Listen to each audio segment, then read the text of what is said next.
La commune de la semaine. La commune de la semaine. La commune de la semaine fait étape à Waldbronn. Je suis en compagnie du maire, Christian Schwalbach. Bonjour. Bonjour chers auditeurs de Radio Studio 1. Bonjour chers habitants de Waldbronn. En ce début d'année, je vous souhaite une bonne et heureuse année à vous, à vos familles, à vos proches, et que cette année soit meilleure que ce qu'on a connu avec cette crise sanitaire en 2021. Tous mes vœux de prospérité et de santé. Oui, c'est vrai, parce qu'effectivement, les cérémonies des vœux, on va les oublier en cette début d'année 2022. Donc, on le fait à la radio et c'est très bien comme ça. On passe le message à tout le monde. Une année où il y a pas mal de projets, des projets qui ont déjà été entamés les mois précédents, notamment au niveau du Weckersbourg, au niveau du château. Oui, le projet du château du Weckersbourg c'est dans la continuité de ce que nous avons fait dans les mandats précédents, nos prédécesseurs. C'est un gros projet, un projet ambitieux, où on rénove, on restaure, on couvre, on fait de l'étanchéité sur la tour principale. Pour finaliser ce projet, on va mettre en place une scénographie qui retracera l'histoire du château, du village et des sites emblématiques de notre commune. En plus, c'est un joli endroit, on a une très belle vue. Et je crois que vous avez collaboré aussi avec le parc naturel des Vosges du Nord. Il y a une aide, technique, je sais pas comment on peut dire ça, des conseils? Alors, on a une multitude de partenaires.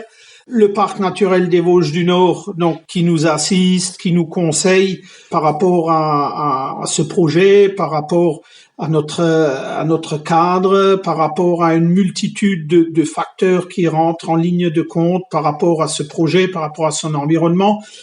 Nous avons aussi un partenaire incontournable qui est la CHAL, la Société d'archéologie du Pays de Bitche. On a aussi des soutiens de la Fondation du patrimoine.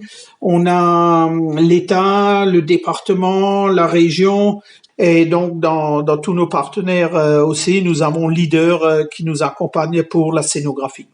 Oui, pour que ça soit aussi un peu plus léger financièrement pour la commune, parce que quand il y a un peu moins de 500 habitants, il faut compter les sous. C'est un projet, comme je le disais, qui est très lourd pour notre commune, mais à nos habitants, il nous tient à cœur, parce que le château est quand même un site emblématique de notre commune. Nous avons le devoir d'entretenir, c'est un devoir de mémoire et d'entretenir notre patrimoine. Le Weckersbourg, c'est un château qui date de la fin du Moyen-Âge à peu près.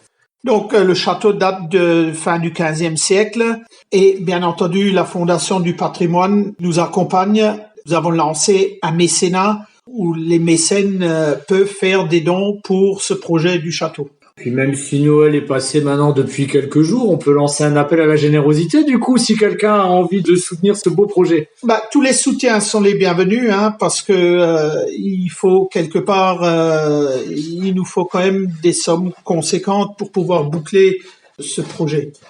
Le sentier d'excellence, ce sentier transfrontalier, ça permet aussi de découvrir ou redécouvrir du coup Waldbronn en se promenant autour du château. Alors, ce que nous souhaitons aussi, c'est un partenariat aussi avec l'Office du tourisme, donc qui nous accompagne dans ce projet.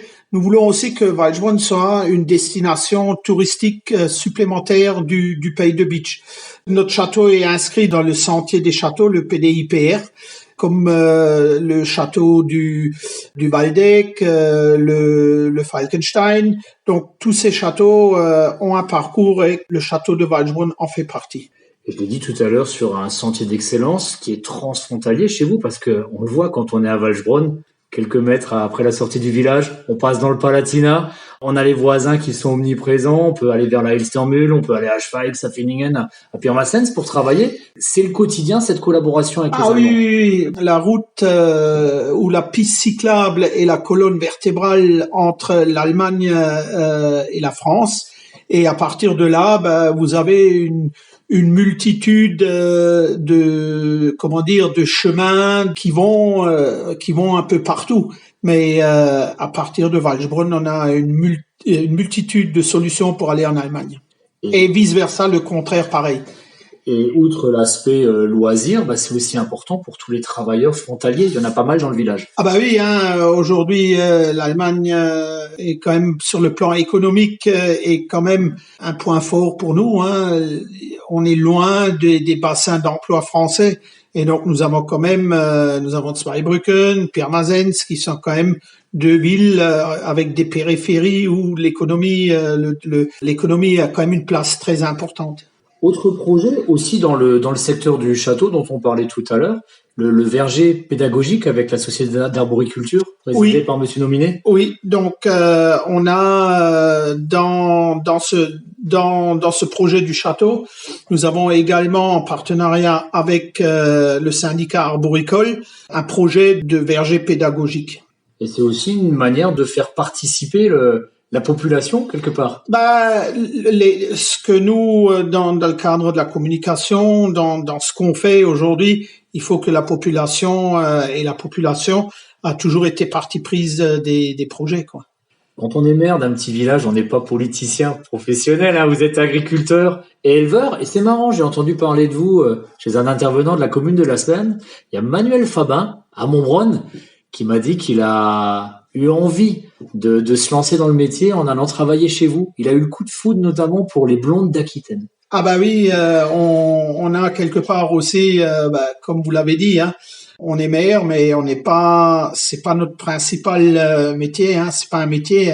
On a tous des professions et puis moi je suis agriculteur et c'est vrai, Manu a été salarié chez nous pendant quelques années et je pense qu'on lui a transmis la fibre qu'il avait déjà en étant chez nous, mais l'élevage est incontournablement la production de nos territoires. C'est aussi une façon de promouvoir le local, le terroir. C'est quelque chose qui vous tient à cœur dans votre parcours d'élu aussi? Ah bah oui, quand on est agriculteur, on est aussi acteur du territoire. Et donc, je pense que c'est aussi, on vit ici, nos familles sont ici. Et donc, on veut s'imprégner de la vie de notre territoire. Vous êtes ici depuis plusieurs générations. Vous êtes vraiment une famille de Waldbronn. Quand vous plongez dans votre enfance, qu'est-ce qui vous vient à l'esprit quand vous pensez à votre village? Ce qui me vient à l'esprit, c'est j'ai toujours aimé ma commune. J'ai toujours fait partie d'associations comme les autres jeunes. Pour faire vivre une petite commune comme la nôtre, c'est un travail d'équipe. Et moi, ça m'a toujours motivé de travailler en équipe. Et donc, c'est comme ça que j'ai atterri dans les responsabilités politiques, entre guillemets. Ce qui nous anime, c'est notre village. Donc, un conseil municipal, c'est une équipe au service du village, du coup? C'est une équipe. Et puis, il faut que cet esprit d'équipe règne. Et que ce soit un conseil municipal, que ce soit une association, que ce soit dans le sport, c'est un travail d'équipe. Travail d'équipe, donc du côté de Waldbronn avec le maire, monsieur Christian Schwalbach. Merci beaucoup, Christian. Merci de m'avoir écouté. Merci à Radio Studio 1 et puis merci à vous les auditeurs.